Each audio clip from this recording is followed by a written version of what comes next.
qué horror. Buenas tardes, a nombre de Penguin Random House, pues es un gustazo estar aquí. Es un gustazo que esté Aisha de la Cruz con nosotros para platicar con otra gran autora que es Laura Baeza. Y nada, yo creo que Las Herederas, nada más decirles que es una novela potentísima, que da muchos giros y que los personajes son muy entrañables y que pone sobre la mesa mucha crítica a las enfermedades, pero también a la cuestión social, ¿no? Entonces es una novela que merece la pena ser leída. Así que yo no robo más tiempo porque aquí nos echan.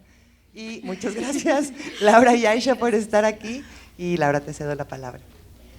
Bueno, gracias a todos por esto, por estar aquí, por acompañar una autora que para mí fue un descubrimiento hace tiempo, pero aquí confirmo que toda esa expectativa que existía en torno a la nueva novela de Aisha se quedaba corta en cuanto a lo que es este libro. Perdón, vengo corriendo.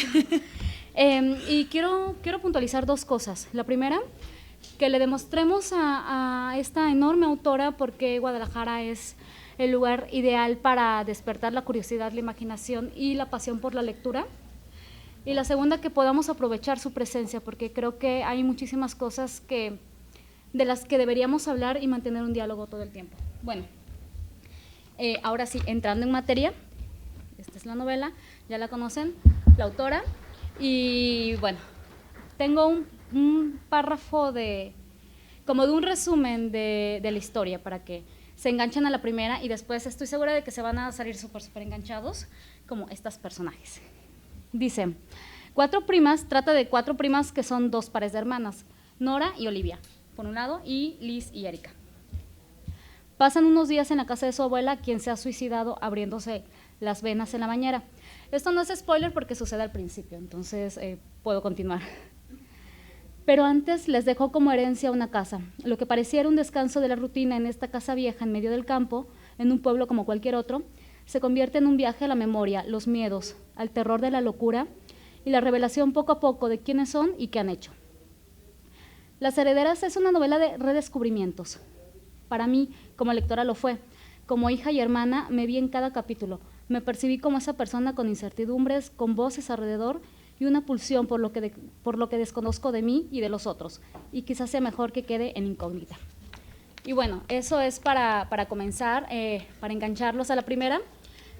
Y tengo varios puntos que quisiera tomar, por eso las notas para que no se me pasen. El primero es una cita de la novela que dice: es absurdo intentar que la naturaleza respete la diferencia de lo que está dentro y lo que está fuera. Yo he mencionado en varias ocasiones que a mí lo que me cambió la visión de la literatura fue fijarme en los espacios. El cuerpo es un espacio, el hogar, el matrimonio, la sociedad, la familia. Y aquí los personajes están en distintos espacios. Es un confinamiento, pero a la vez hay naturaleza y hay una reflexión constante acerca del sitio que ocupamos. Me gustaría saber, de entrada, ¿cómo percibes tú, Aisha, como autora, la importancia de estos espacios? O sea, aquí es el confinamiento, las casillas de la memoria, pero también una revelación espacial y temporal de nuestras personajes. Muchas gracias, Laura. Siento mucho que hayas llegado tan deprisa. A ver, bueno, vamos a respirar. A mí me han quitado el Red Bull. Tú llegas corriendo, yo estoy agotada, pero bueno, a ver si adelante. A pesar de todo se nota lo súper encantada que estoy de estar aquí, la verdad. Estoy muy, muy, muy feliz de estar de vuelta en México y por primera vez en la FIL. Y muchas gracias por la introducción. Sí que es verdad que los espacios son fundamentales, ¿no?, en toda construcción narrativa, pero en este caso lo fue más porque tanto en la novela como en mi propia vida, ¿no?, de pronto hablabas de confinamiento, ¿no? Pues bueno, es una novela que surgió en pandemia, surgió del hartazgo y de la claustrofobia absoluta, ¿no?, después de que nos encerraran durante 3 meses en un piso diminuto en Bilbao. Vivíamos en la ciudad, ¿no?, en una casa como de 40 metros cuadrados, donde yo tenía una bebé que aprendió a andar allí durante aquellos meses. Tuvimos una sensación de encierro horrible y sobre todo fue como una forma de constatar, ¿no?, como la violencia absurda de las ciudades, ¿no?, y del sistema, en el sentido de que estábamos pagando un alquiler altísimo por una casa en la que nunca estábamos, ¿no? Siempre teníamos como la excusa de tomar el café del desayuno fuera, de trabajar en algún sitio mejor, y de pronto, claro, se canceló como el exterior, ¿no? Nos vimos como atrapados en este espacio y el espacio, pues bueno, confirmamos que era inhabitable. Entonces la novela surge de que, bueno, a mí en esa época me encontré refugio fuera de la ciudad, en una aldea muy pequeñita en el norte de España, donde aquel invierno fuimos 9 personas, incluyéndonos a mi marido, a mi hija y a mí. Y claro, de pronto yo misma sentí la importancia del espacio, cómo el espacio se resignifica y cómo es importante nombrar los espacios para que dejen de ser uniformes, ¿no?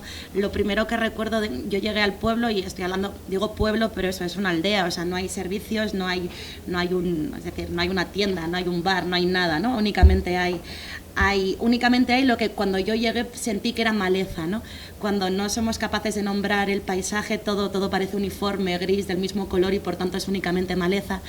Pero me dije, bueno, pues ya que aquí no hay escaparates, ¿no? Es decir, mi vida durante este año va a ser enfrentarme a este paisaje a priori uniforme, pues vamos a intentar desuniformizarlo, ¿no? Pues aprendiendo a llamar a las cosas por su nombre, ¿no?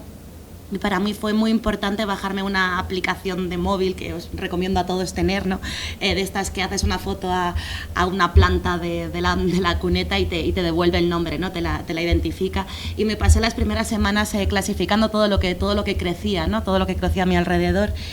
Y entendiendo pues de qué manera también nombrar a las cosas, saludarlas por su nombre, de pronto empezaba a diluir un poco hablabas, ¿no? esta división entre lo humano y lo que no es humano, ¿no? Entre el interior y el exterior, y creo que me pasé todo el tiempo durante el cual escribí esta novela buscando difuminar los límites, ¿no? Difuminar los límites entre la vida humana de la que no es humana, entre la vida asfaltada y la vida sin asfaltar, ¿no?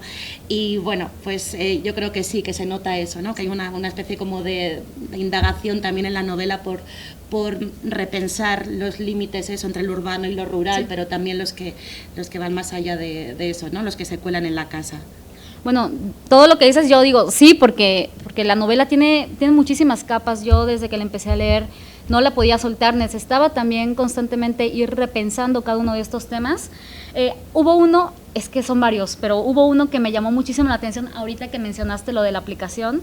Pues es una novela millennial, creo que también necesitamos eso. Es una novela donde desde el aquí y el ahora y con nuestros medios intentamos comprender la naturaleza y al propio cuerpo. O sea, cuando hablas sobre las aplicaciones de menstruación, igual yo dije, es que esto es el día de hoy, esto es el deseo que tenemos de entendernos y de entender aquello que nos resulta bastante ajeno, cómo es que el cuerpo reacciona de esa forma. Y bueno, aquí llego a otro punto. Es que la novela, les digo, está construida por muchísimas capas de significado, al menos para mí, y también la siento una novela de brujas por muchas cosas. La novela tiene un cimiento bastante importante en la herbolaria, pero también en la farmacología. Me gusta cómo está esto, o sea, no, es que ni siquiera son espejos, son realidades con las que conviven estas mujeres. Son 4 mujeres atormentadas de muchísimas maneras. Y me gusta el contraste entre la farmacología y la herbolaria, y en el siglo XXI como la farmacología no está tan mal vista, pero en el siglo XVI era brujería el conocimiento acerca de las plantas. Aquí me gustaría saber cómo fue tu proceso para llegar quizá un poco a este punto de hacer a tus personajes siempre a las 4 adictas a algo, y adictas en todos los sentidos, a las relaciones de pareja, a los hijos, que también ya llegaremos también a ese punto, a lo externo para entender el cuerpo desde las reacciones de los medicamentos, porque al principio así comienza la novela, y también en ese descubrimiento de las sustancias que almacenan las plantas que ellas también constantemente salen a buscar. Sí, la verdad es que tengo que decirlo así, o sea, estoy muy obsesionada con las drogas. Esto es una obsesión que me viene de hace tiempo, ¿no? Y cuando digo que me obsesionan las drogas, me obsesiona la idea del fármaco, ¿no? Sí. La idea del veneno, que también es cura, las diferentes dimensiones que tiene un mismo compuesto, ¿no? Esta idea de cómo es posible que la droga que le compraba yo a los 20 años al camello ilegalmente fuera la que le estaban dando a mi prima con 7 años para su síndrome de hiperactividad, ¿no? Esto es inventado, ¿eh? No tengo primas con TDAH, pero ella sí. Sí. No, pero sí, siempre me ha interesado mucho cómo analizar eso, ¿no?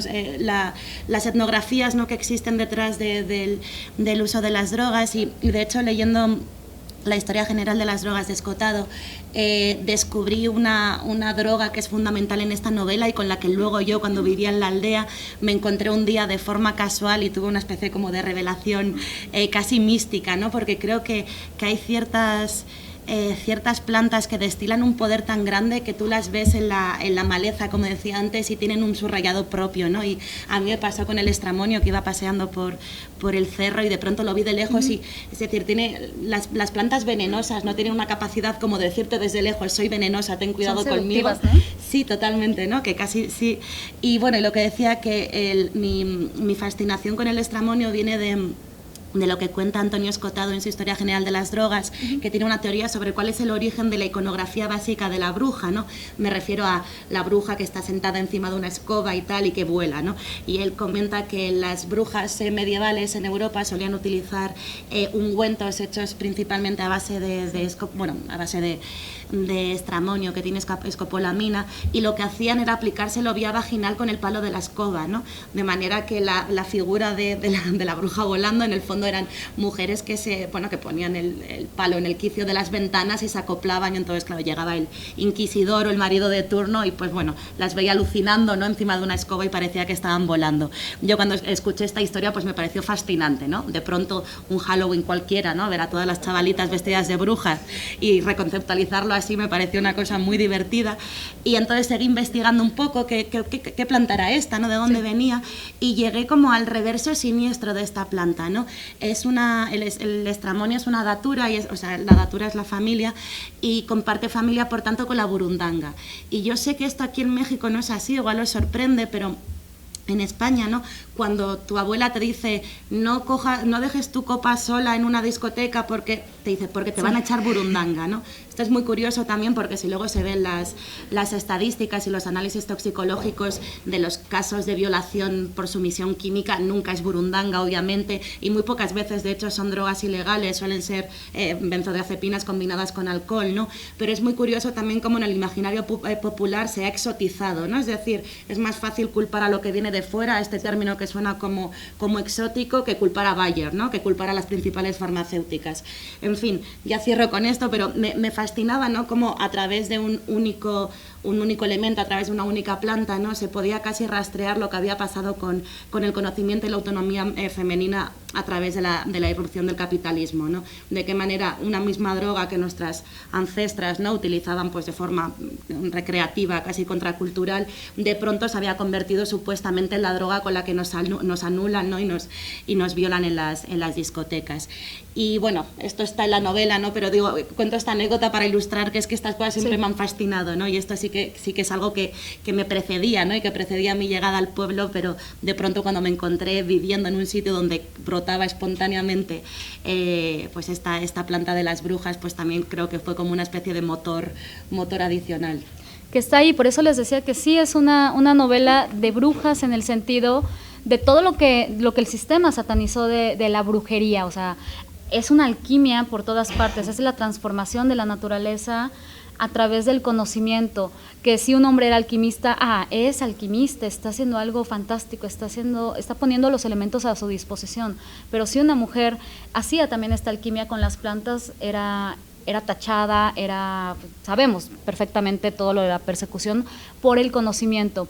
Y me encanta lo que dices, porque son dos pares y siempre son contrarias, o sea, son 4 mujeres que orbitan de forma totalmente distinta, pero a la vez tienen que orbitar entre ellas. Este juego de espejos que les decía que es su realidad. Una recurre a las drogas, otra es una doctora, y esa doctora también tiene sus abismos, ¿no? Como que se presenta, o su imagen ante el mundo es una mujer correcta, que sigue ciertas etiquetas, sin embargo también hizo algo terrible, y ese algo terrible la atormenta, como a otra de sus primas hermanas la atormenta la maternidad, o a otra la atormenta no ser madre y desear o no decir que quiere serlo. Estas personajes están atravesadas por la culpa, por los sentimientos y por los contrastes. Doy por hecho que fue una labor de verdad titánica para ti meterte en cada una de estas psicologías y de construcción de personaje, porque ninguna de ellas se parece, sin embargo, sí están atravesadas por las mismas cosas, aunque las nombran de forma diferente.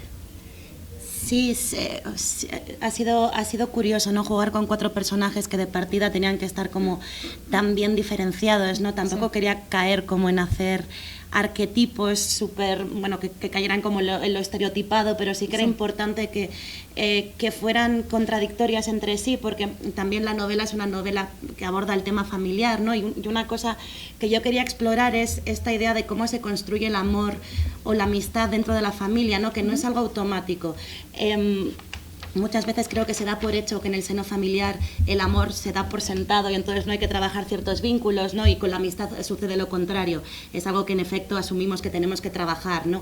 Y claro, en la novela pues quería jugar con esto, a que 4 mujeres que son familia al principio no solo resulten ser como contra lo que presupondríamos, ¿no? Por un sistema familiar o por parecidos genéticos, que no solo resulten ser como muy poco parecidas entre sí, sino que no sean amigas, ¿no? Como que, y que a medida que avanza la novela pues aprendan a serlo, ¿no?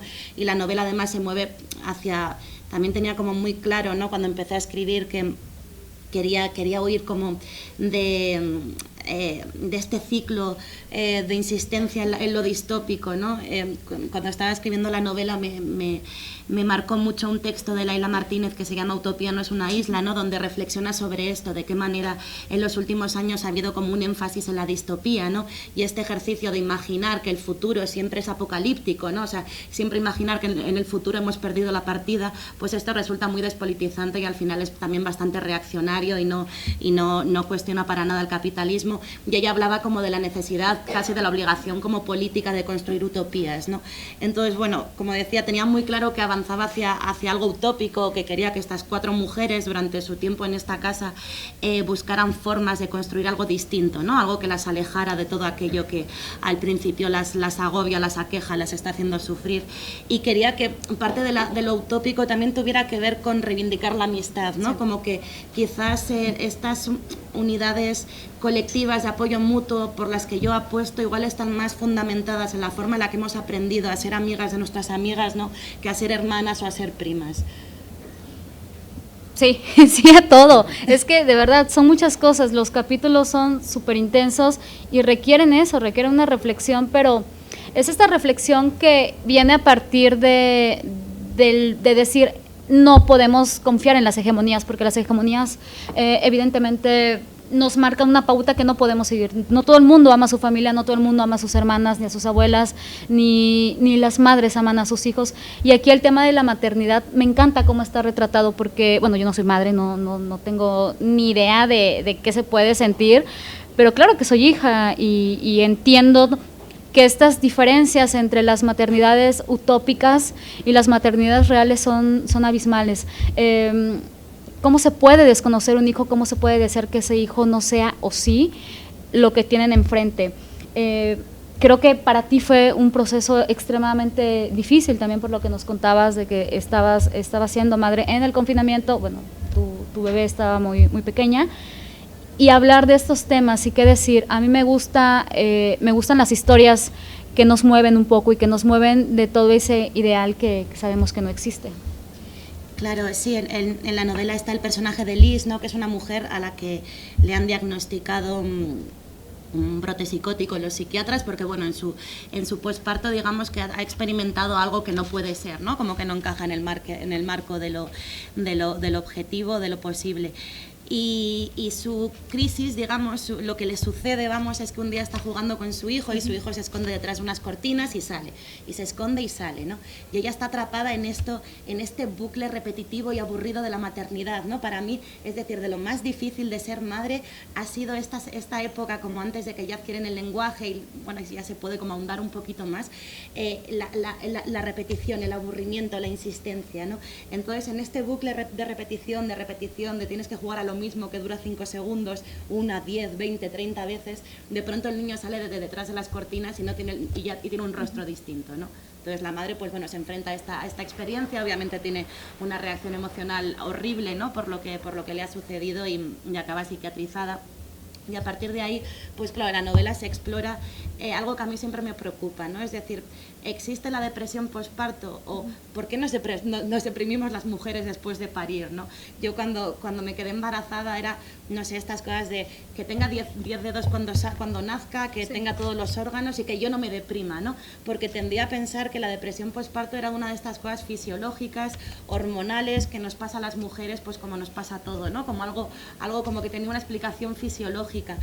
Claro, luego te quedas embarazada, paren otras amigas tuyas, te das cuenta de que hay partos que son literalmente traumas y que por tanto lo que hay después de un trauma es el estrés postraumático. Luego te encuentras con experiencias de crianza donde no tienes ningún tipo de ayuda, estás encerrada, el marido no responde, no tienes dinero, es decir, hay todo tipo como de condiciones materiales que pueden hacer que sea una pesadilla, ¿no? Entonces, claro, tomar conciencia de esto me hace cuestionarme en primer lugar este discurso biomédico de la enfermedad que nos han vendido siempre y más a las mujeres, ¿no? Que lo que hace es, en lugar de obligarnos a entender por qué estamos sufriendo, se individualiza, ¿no? Parece que no, que son nuestros cuerpos los que no responden, son siempre nuestros cuerpos los que hacen cosas mal porque menstruamos, porque no sé qué, ¿no? Entonces, claro, de aquí sale también como una de las reflexiones importantes del libro, que no solo sobre la maternidad, ¿no? Sino también sobre el carácter obviamente construido de la locura y cómo hemos dejado de hacer las preguntas pertinentes al privatizar la enfermedad, ¿no? Es decir, si la enfermedad es algo privado que nace y muere en el cuerpo, ya no estamos preguntando por qué estamos sufriendo, ¿no? Basta con tomarte la pastillita, callar el síntoma y dejamos de hacer las preguntas pertinentes que son siempre eso, ¿por qué, no? ¿De dónde proviene esto? Que siempre es externo. Es que lo dices perfectamente porque creo que algo que es bastante latente en los personajes es algo está mal en mí. ¿Qué está mal en mí? Me tomo la pastilla y ya, se terminó. También es como intentar disfrazar una realidad que lamentablemente no es culpa de ella, sin embargo es lo que existe. Y les decía que tengo el libro todo lleno de marcas y de un montón de cosas que a mí me fascinaban y frases a las que volvía mientras avanzaba en la lectura. Y hay una que me parece increíble, que dice, hablando sobre el hijo precisamente, lo quería cuidar aunque no lo quisiera. ¿Qué clase de persona sería de no hacerlo? La que fracasa en la única prueba en la que el fallo no es trágico, sino monstruoso, al menos para una mujer. Un poquito más adelante lo recibe acuclillada y con los brazos extendidos, delimitando el hueco de un abrazo, porque la esperanza es lo primero que se pierde, pero la humillación, su ansia, no se agota nunca. Yo me acuerdo que aquí tuve que hacer una pausa y tratar de analizar esto, bueno, no analizarlo, porque no es analizable, no hay una verdad concreta, hay muchas verdades y es todo un caleidoscopio de realidades de estas mujeres. Y bueno, yendo sobre eso, también hablamos sobre las diferencias cognitivas. Uno de los personajes fue diagnosticada desde muy pequeña con una diferencia cognitiva y todo lo que vino alrededor, o sea, todo lo que la familia hizo alrededor de ella, lo que ella hizo, su forma de ver el mundo y de desenvolverse, eran, además de que eran distintas, eran muy dolorosas para este personaje. Entonces, a mí me llamó mucho la atención eso, el miedo de las protagonistas por una herencia también de una condición mental que no le hace la vida más fácil a nadie. Entonces, platícanos un poquito al respecto. Sí, esto la verdad es que no hago más que hablar de mí misma. Y luego me quejo, ¿no?, de que los periodistas siempre me preguntan, oye, ¿y cuánto de ti hay en este libro? Y digo que me sientan mal las preguntas, pero bueno. No, digo, esto me gusta contar esta historia porque es real y está como muy en la génesis de este libro y es una cosa muy bonita que alguien hizo por mí. Y es que yo cuando era pequeñita yo oía voces, ¿no? Es decir, yo un día estaba con mi madre viendo el televisor y teníamos unos vecinos muy ruidosos y tal, y le dije a Ama, no escucho bien, ¿no?, porque están otra vez los vecinos haciendo bulla, y resulta que ese día no había vecinos haciendo bulla, ¿vale? Entonces mi madre se dio cuenta de que, pues bueno, yo a veces oía cosas, solían ser como ecos de discusiones lejanas, a veces, no sé, nunca entendía bien las palabras, pero era como una sensación de que a veces se me activaba una especie como de ruido de fondo, cambiaba la prosodia, bueno, en fin, para mí yo me enteré de pronto, pues al confirmar, cuando alguien externo te lo confirma es cuando te enteras y por tanto no había sido problemático hasta ese momento, ¿no?, que es muy interesante, como vivimos con muchas cosas que están normalizadas en nuestra experiencia y es el otro, ¿no?, es desde fuera quien las puede calificar como como enfermizas o patológicas. Entonces, bueno, mi madre, pues claro, se enteró de esto y la mujer lo que hizo fue pues empezar a consultar a gente, ¿no? Y pues llevarme al médico, no sé qué, y no se atrevía a llevarme al psiquiatra, es algo como que lo estaba dejando para el final. Y fue en ese ínterin cuando habló con mi abuela, con su madre, le dijo, oye, que a Isa le pasa esto, tal, y mi abuela dijo, ay, hija, yo llevo oyendo voces toda mi vida y no me ha pasado nada, ¿no? Entonces, claro, yo cuando empecé a escribir esta novela, como yo os digo, ¿no? Como que es una novela que viene mucho de mi reflexión sobre, bueno, es decir, todas mis críticas a la psiquiatría, mi sensación de inconformidad, ¿no? Como con esta construcción del sufrimiento psíquico, y estaba ya escribiendo sobre ello, y esta anécdota me regresó, ¿no? Me acordé de ella y sentí como una gratitud enorme hacia mi abuela, ¿no? Como de pronto eso, a diferencia de alguna de las protagonistas, ¿no? Yo podría haber tenido como un diagnóstico desde los 3 años, ¿no? Como haber estado marcada por un diagnóstico, que creo que los diagnósticos se vuelven un poco profecía autocumplida, ¿no? Al final no sabes muy bien si el comportamiento se adecúa a este diagnóstico que se ha vuelto identidad o si es a la inversa, ¿no? Y bueno, y a mí me libraron de esto por normalizarlo, ¿no? Claro. Y es también como una propuesta fuerte que hay en la novela, que las 4 mujeres, que las 4 están sufriendo, ¿no? Están con cuadros de sufrimiento psíquico potentes, pues acaban encontrando una salida a su sufrimiento, no tanto, o no para nada, a través del ejercicio de la psiquiatría y de sus remedios, ¿no? Sino más bien a través de la construcción de universos en los cuales sus experiencias de pronto no son anómalas, ¿no? Es verdad, se aíslan, se apartan, encuentran como esta especie como de utopía al margen, y ahí dentro de ella de pronto encuentran como un marco discursivo dentro del cual todo vale, y por tanto lo que antes las enfermaba ya no las enferma. Sí, y es esto, o sea, es la condición mental, pero creo que en otras circunstancias dirían, la vida te está haciendo gaslighting, ¿no? O estás escuchando fantasmas. Siempre hay algo mal con quien lo enuncia, siempre estás mal, siempre estás loca, no quieres ver la realidad. Sin embargo, las diferencias son totalmente evidentes en estos personajes. Me gusta muchísimo todo lo que dices. Ahora que hablas de la abuela, les decía al principio, la abuela se suicida, la encuentran casi como una imagen de una referencia pictórica con las venas abiertas en la bañera, que no es spoiler porque eso detona esta historia. Pero la abuela es ese personaje tan peculiar que, y lo tengo también así súper marcado y entrecomillado, la abuela creía en la reencarnación, las vidas pasadas y las que estaban por venir. También la abuela escucha voces, y al igual que las nietas, estas mujeres caminan en la cuerda floja del mundo en el que viven y el mundo del que no forman parte, de estas dimensiones en las que encuentran significado o quieren explicarse su propia vida. Me gusta mucho el poder de la abuela, cómo puede tomar ciertas decisiones, y tal es ese poder que decide medicarse, hace algo también con la medicación, que meten problemas a otro personaje, pero ese otro personaje tuvo muchísima responsabilidad en el devenir de la abuela, y su poder de decisión al grado de suicidarse.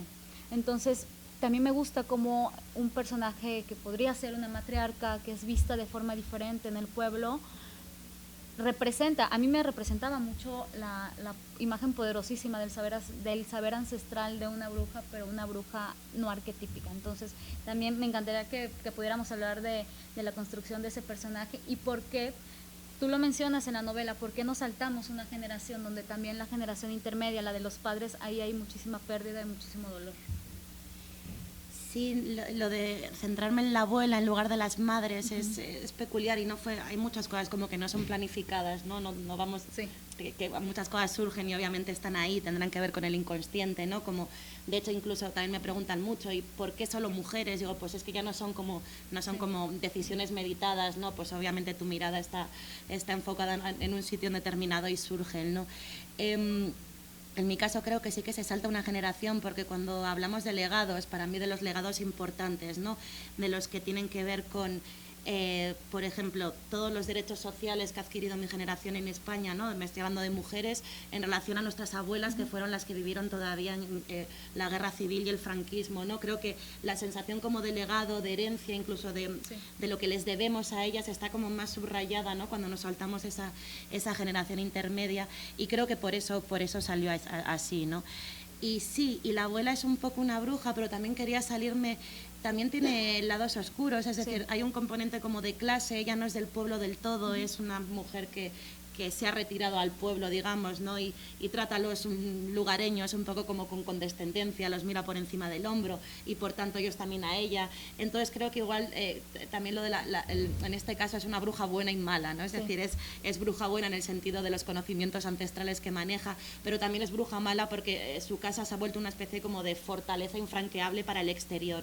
Y una de las cosas que la generación nueva, ¿no? Como que sus nietas aprenden a hacer a lo largo de la novela es a romper ese muro imaginario, ¿no? O sea, se dan cuenta de que tienen que vivir en comunidad y que la familia no puede suplantar a la necesidad comunitaria, ¿no? O sea, que no basta con tener una casa muy bonita en la que vivir con tus primas, ¿no? Y construir un muro muy alto, que es lo que la abuela les había legado, sino que una de las protagonistas, ¿no? La que está continuamente alucinando, también está continuamente diciendo hay que abrir las puertas, hay que abrir las puertas.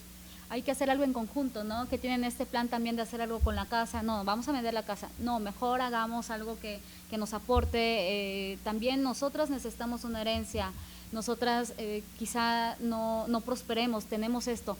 Constantemente están pensando qué hacer, están pensando en el futuro, pero siguen muy ancladas al pasado. Es lo que me gusta también de esta novela, que es una novela polifónica y podemos conocerlas a profundidad y entrar en esos delirios, en los delirios de, es que no me acuerdo qué hice, ahora ya recuerdo, pero no sé, no estoy segura, o sea, creo que la cadencia es tan fantástica que podemos entender esos pensamientos y también quedarnos con suposiciones acerca de qué es realidad, qué es mentira o qué es imaginación para estas mujeres.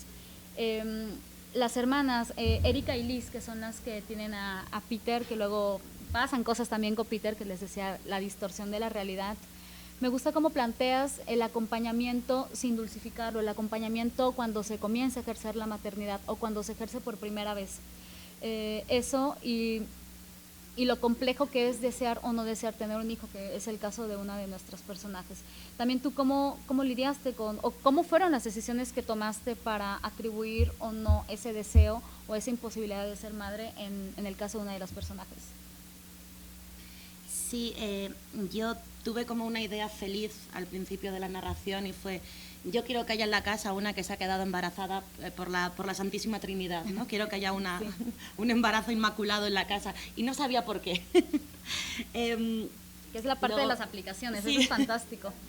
Sí, no, digo, esto fue como, pues eso, una idea así como marciana, ¿no? Luego ya me di cuenta de que obviamente era una forma de introducir la idea de la violación, pero centrándome en algo que me parece que también me incumbe y incluso me atormenta un poco últimamente, ¿no? Y es que cuando, en mi propia experiencia, ¿no? Cuando hablamos de la cultura de la violación, cuando yo he estado en contacto con mujeres que han tenido experiencias, ¿no? de abuso físico, muchas veces tú vas como una mujer 100% politizada, 100% feminista, ¿no? Como con tu discurso muy bien sabido, y la persona que ha sufrido la agresión no quiere comprarte el discurso y no quiere enunciarse como víctima y no quiere comprar tus palabras, ¿no? Y bueno, y tienes que aceptar que así es, ¿no? Es decir, sí. Pues en la novela juego un poco con esto, con generar un espacio en el que no se sabe muy bien lo que ha pasado, la persona que ha sufrido la agresión puede pensar que no la ha sufrido, y claro, y hay una persona externa, ¿no? Como que cree tener todas las claves y que ejerce esa violencia, ¿no? Esa presión de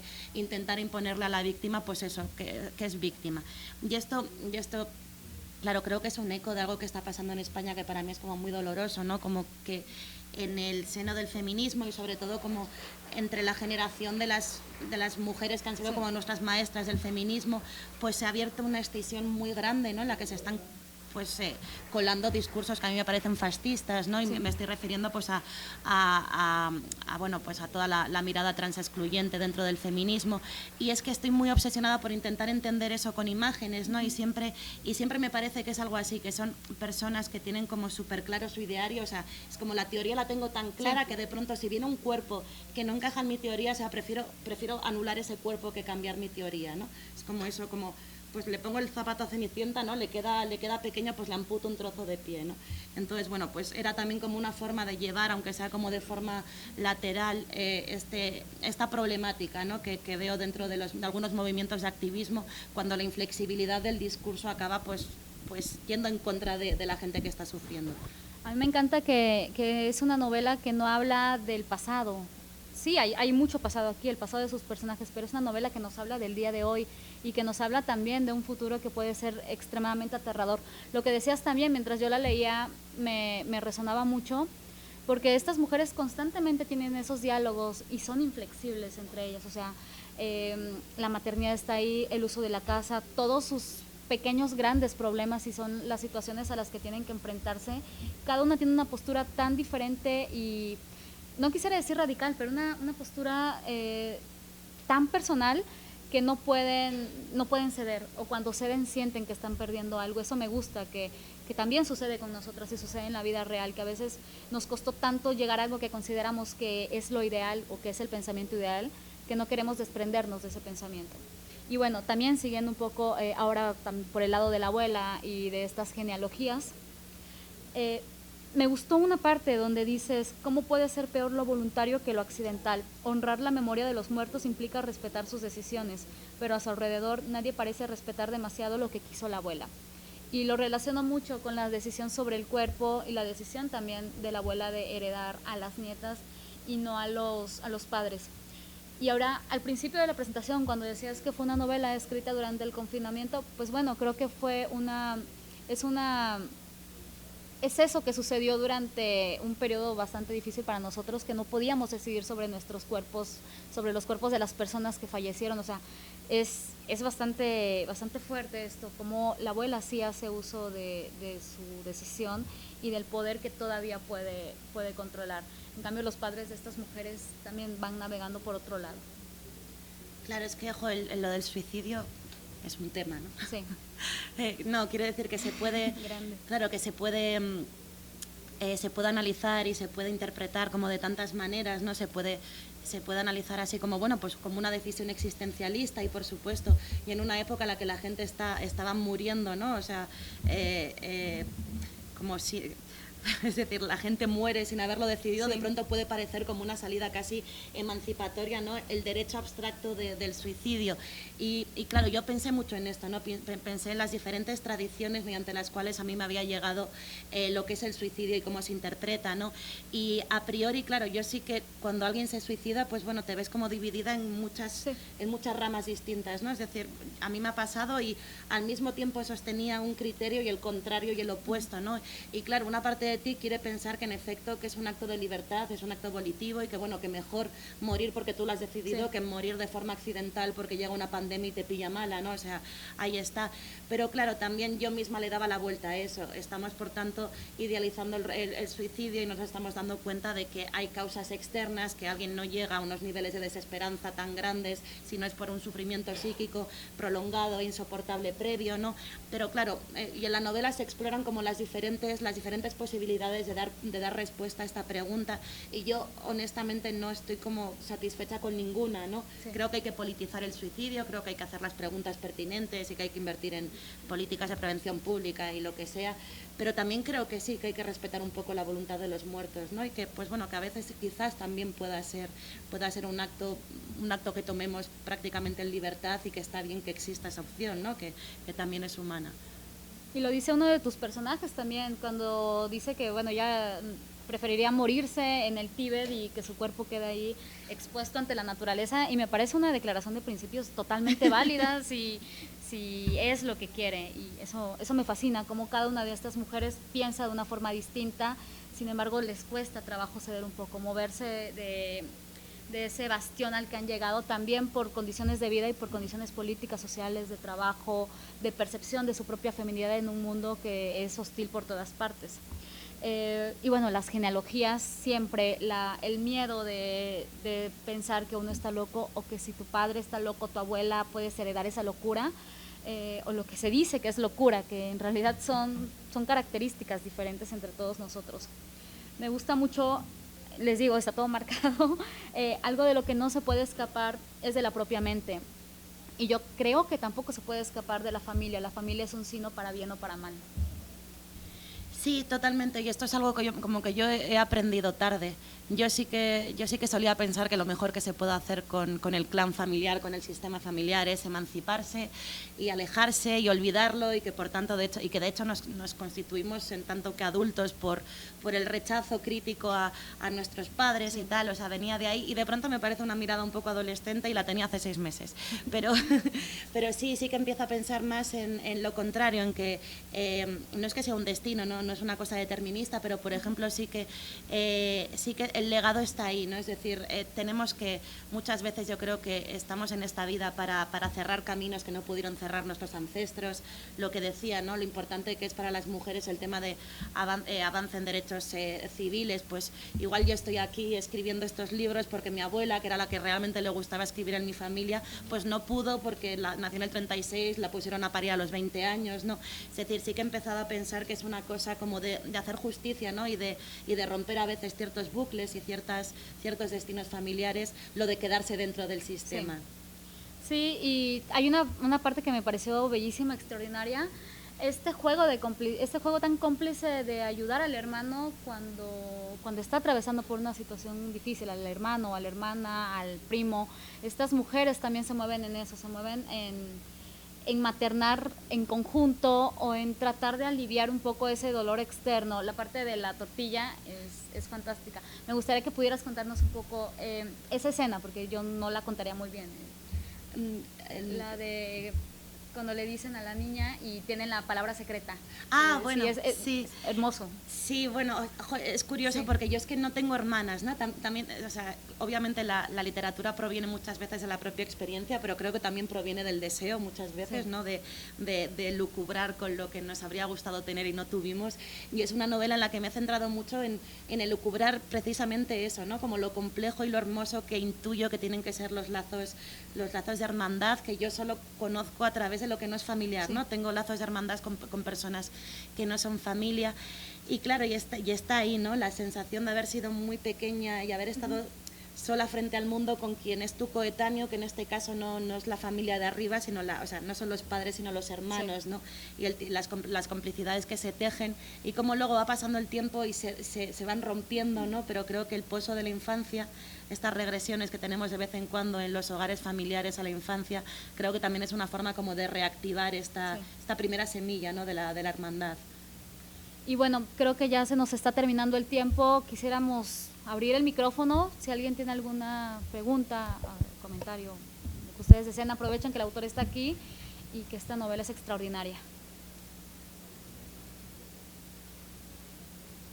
Muchas gracias, Laura. No, gracias a ti. Fer, parece que no. ¿Algún comentario? Yo solo quisiera apuntarles y de verdad invitarlos de todo corazón a que hagan la lectura y que la compartan. Creo que esta novela necesita muchas lecturas sin crear diálogo, es lo más importante también, que la lectura también sea el lugar seguro que el mundo externo no nos da de forma tan sencilla.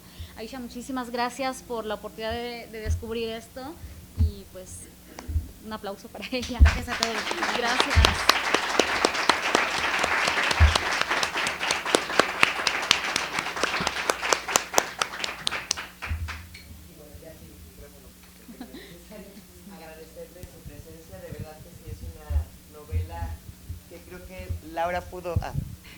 Gracias. Que Laura pudo mostrar, ¿no? Todas estas madejas, hilos, capas, ¿no? A las que se puede acercar a la lectura de Las herederas. Vale muchísimo la pena, y además creo que es una novela que uno puede quedarse pensando mucho tiempo justo por esas capas, ¿no?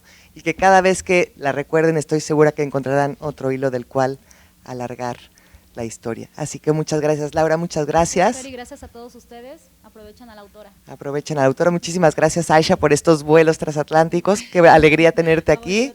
Y Aisha va a estar firmando en el stand de Penguin Random House, entonces recuerden que ya nos van a entrar otros autores y lectores, entonces los esperamos en el stand de Penguin Random House, y muchas gracias otra vez por estar aquí.